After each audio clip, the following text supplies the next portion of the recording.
omzum yükle doldu ama bende vazgeçmek yoktu. Bitmedi, bitmedi, bitirmedim.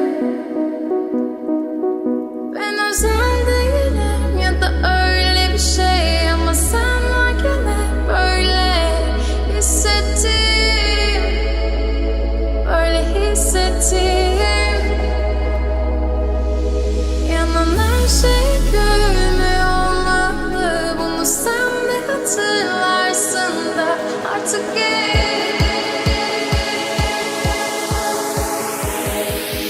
böyle hissettim.